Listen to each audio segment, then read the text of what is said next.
저는 6살 남자애를 키우는 30대 엄마입니다. 요즘 저의 최대 고민은 아이 교육, 특히 영어 교육이에요. 요즘은 5살만 돼도 영어를 시작하더라고요.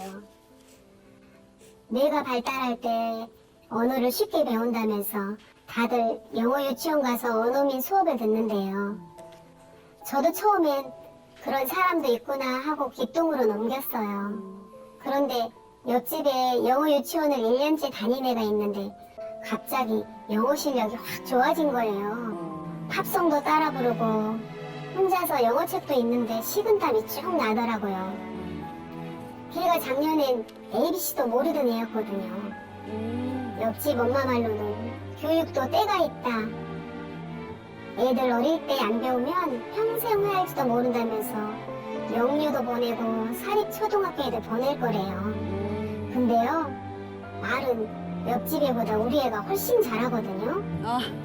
언어 쪽으로 머리가 확실히 트인 것 같은데 영어 유치원 보내려니까 학비가 한 달에 100만 원이 넘더라고요. 6살짜리 교육에 이만한 돈을 쓰는 게 맞나 싶어서 취소했는데 그 뒤로도 계속 보냈어야 했나 고민이 되는 거예요. 나중에 친구들은 다 영어를 하는데 자기만 못하면 애가 엄마를 원망하지 않을까 싶기도 하고 요즘엔 영유나 사립초 다니는 애들 볼 때마다 부모로서 자꾸 초라해지는 마음이 드네요. 아유. 어떻게 하면 좋을까요? ABC도 못하던 아이가 영유 다니면서 영어책을 혼자서 읽는 모습을 보고 마음이 네. 조급해지셨어요. 네. 제 친구는 이제 막 임신했는데 벌써 고민하더라고요. 그러니까. 아이를 영유를 보내야 될까 참. 이 부분을. 소장님이 사연 어떻게 들으셨어요?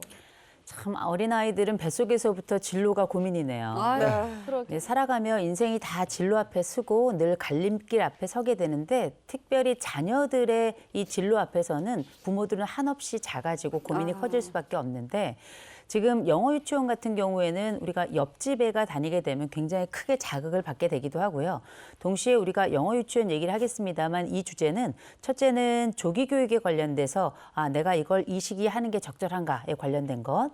두 번째로는 고가의 교육을 받아야 될 것인가 말 것인가에 대한 부모들의 고민이 있고요. 또 한 가지 고민이 있다면 이 모든 상황을 알더라도 보내지 못하는 부모의 속상한 마음이 있어요. 이런 요소들을 골고루 좀 살펴봐야 될 주제가 이번 사례가 아닌가 싶습니다.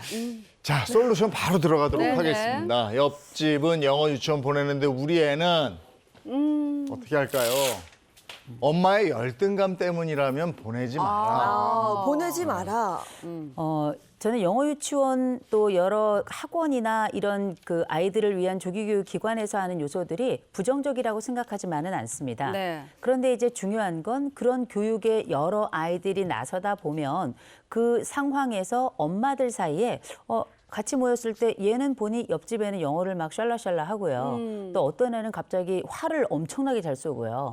또 어떤 애는 뭐 갑자기 있다가 덤블링을 막 하고 생각보다 굉장히 많은 영역에서 독보적인 능력을 보이게 되면 이 여러 영역의 다른 아이들을 보다가 내 아이 달랑 하나나 둘밖에 없는 요새 아이들 엄마 입장에서는 내가 혹시 이 아이에게 충분한 교육을 못 시켜서 내 아이가 도태되는 건 아닌가 이런 생각을 하게 되는데 이 부분이 엄마에게는 내가 아이에게 미안한 부분도 있지만 똑같은 엄마들 사이에 이렇게 뭔가 능력을 보이는 엄마들은 어깨의 넓이가 달라요.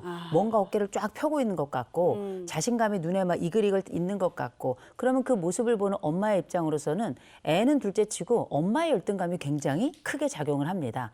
엄마의 불안과 여기 열등감 이 두 가지가 함께 합쳐지면 애를 당장이라도 그게 영어 유치원이 됐건 어떤 학원이 됐건 보내야 될 것만 같은 마음이 조급해지는 경험을 하게 되거든요. 그러나 생각하고 고려해야 될 것들이 꽤 많이 있습니다. 네. 그런데 당장 내 마음이 부글부글 끓어오르고 갑자기 막 급해진다? 그 순간은 보낼 순간이 아니고요. 멈춰서 생각할 순간입니다.